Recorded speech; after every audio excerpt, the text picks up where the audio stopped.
Are you a stressed out INFJ? Well, that's no fun. In this video, I'll share some of the common stress triggers for INFJs, and I'll give you a few tips on how you can solve them. I'm here from Truity.com. Truity has helped thousands of people with personality assessments so they can uncover who they really are. If you searched for the term INFJ, and you found this video, you probably already know what INFJ stands for. But in case you forgot or you don't know, I'm going to tell you right now. The I is for introverted, which means you get energy from spending time alone. And so you'll find that spending a lot of time with other people will be a drain for you. The N is for intuitive, so you're more focused on ideas and concepts rather than a bunch of facts and details. The F is for feeling. So you make decisions based on your gut and your instincts, and you tend to be focused on people and relationships. J is for judging.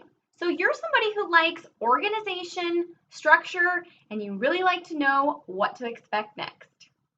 INFJ is one of the 16 personality types created by Catherine Briggs and Isabel Meyer.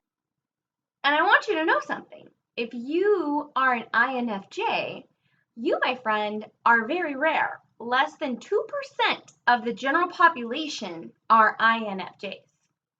One thing that's important to keep in mind about personality assessments, which is what you would take to reveal your personality traits, such as INFJ, is they aren't meant to define you 100%. What they can do, though, is they can help you see yourself and also accept some of the things that you might be trying to fight with your personality.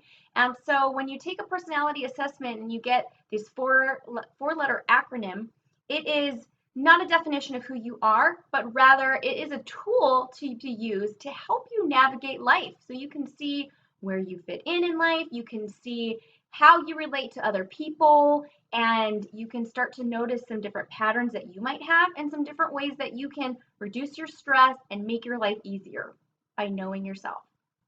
Okay, so let's talk about some INFJ stress triggers. Stress. Well, we are going to have some stress in life. That's just the way that it is. But there are some definite things that can trigger an INFJ into too much stress. So let's talk about some different things. Let's talk about work stress. Do you ever have work stress? Never, right? No. So one of the things that can be stressful for an INFJ is not making close personal relationships, because INFJs love those, but being in a position to try to make friends with a lot of people is going to be really taxing on an INFJ and stressful. And so if you are an INFJ and you are responsible for going to a lot of networking events and a lot of different things that's going to cause you to make small talk with people, INFJs are more introverted, which means you get your energy by spending time alone. And so if you're going to network and meeting events and you're with people for hours, that is really going to be a stress factor for you. So not only are you spending your energy with people, but if you're making small talk, which is something that an INFJ also doesn't like to do, an INFJ prefers more of a connection, then that's going to further be a stress point for you. Does it mean that an INFJ can't handle a networking event every now and then?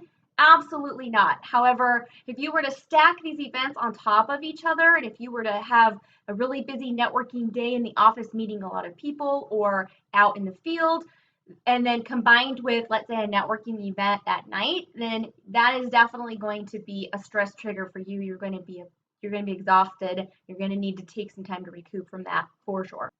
Another element of work is the actual work. Of course, there's the people, but you've got to do the work to get paid, right? So when you're at work, an INFJ, when faced with mundane routine tasks, that is something that an INFJ would struggle with. And so if you happen to be somebody who works in an office and you're doing repetitive things a lot of the time, you will notice that that is stressful for you because it doesn't fit with your desire to do complex, larger projects and then to have the satisfaction of finishing those projects, and then combine that with the underlying desire of an INFJ wanting to solve a complex problem that has a big meaning behind it. And usually small tasks are those necessary evil things in the work life, and they have to be done.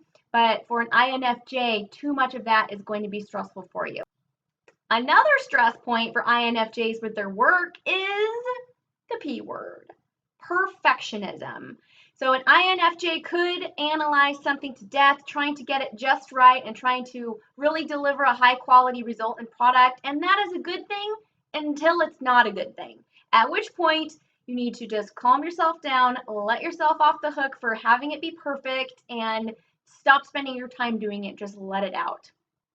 So if you're an INFJ, I would love to hear, comment below about ways that you find or things that you find at work that are more stressful than other elements. I'd love to hear your perspective and what kind of real life settings you're dealing with right now. All right, let's talk about relationship stress for an INFJ.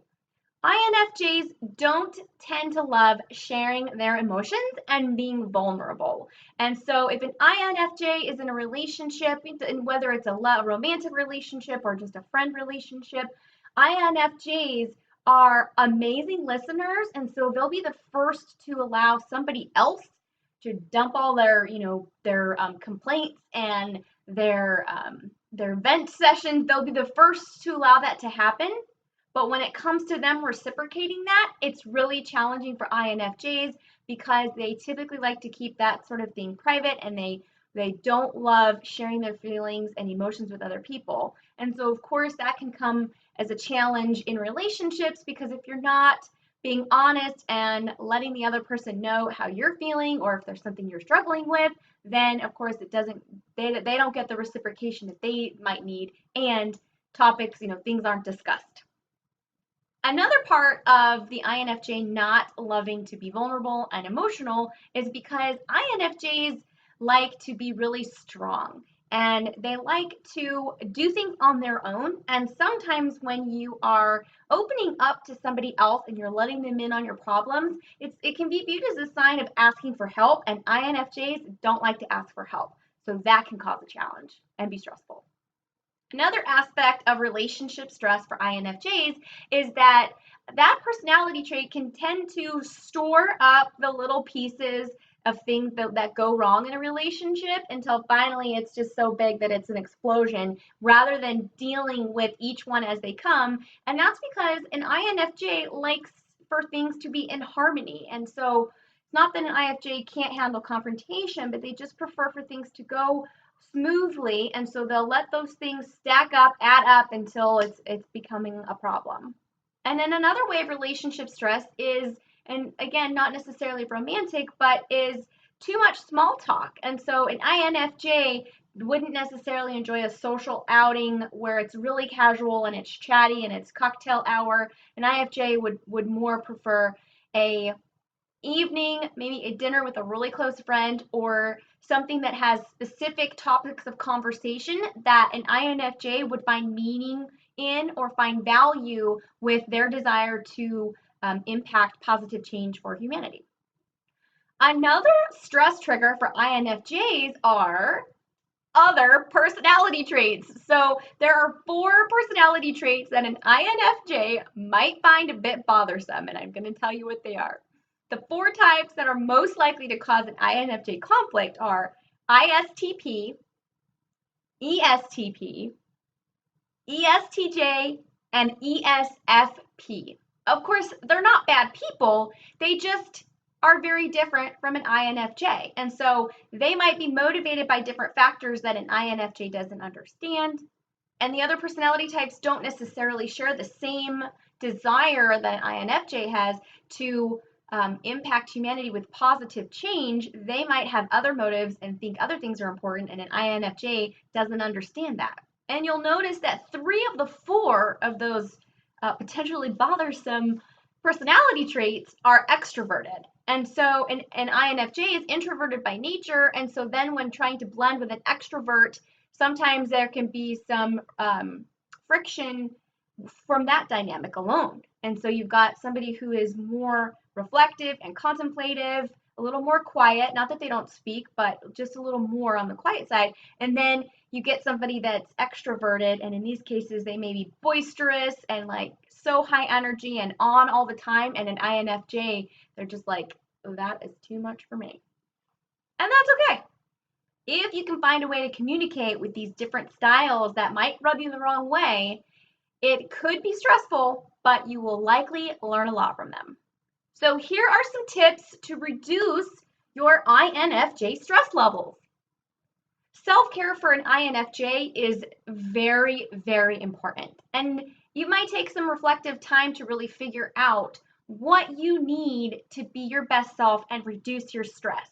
And I would love if you could comment below if you're an INFJ or if you have an INFJ in your life, comment below and let us know what you do to reduce your stress as an INFJ. So one of the things is if you are spending a large amount of time with people, it's really, really important to build in a lot of quiet time for yourself. And so in order to do that, sometimes it takes a little bit of forward thinking and planning and trying to not necessarily stack people-based activities one on top of the other, but rather space them out for yourself so that you can have enough quiet time in between. Another way to reduce your stress, and this one's related to work, but if you're maybe not getting the creativity that you enjoy and need from work, you can add a creative element as a hobby or another place in your life so that it can blend together. So if you are in a job that maybe you are doing some of those mundane, repetitive tasks, and if that's not changing for you anytime soon, then you can use creativity and different things and maybe volunteer work, things that make you feel good in your personal life so that you can blend the two. There will be times where there'll be group activities and it might just be better for you to sit out because it's going to be an energy drain and that might cause you more stress. And so be honest with yourself about when you need to take time away from a group of people and know that it's okay to do that. It's taking care of yourself. And it doesn't mean that you are antisocial. It doesn't mean that you don't get along with people. It just means you need to recharge your batteries. And that is really important. So above all else, self-care is definitely a priority and really honor yourself. So if it feels good and it recharges you, do more of that. If it doesn't feel good and it drains you and it causes you more stress, do less of that. If you've enjoyed this video, be sure to give it a like and click on the bell to subscribe. And you want more information about the INFJ personality type, right? I thought so. Visit us at truity.com/INFJ. There'll be a link below. And you can learn more about INFJ personality types that can help you figure out who you are. I hope you've enjoyed this video. Have a great day. See you next time.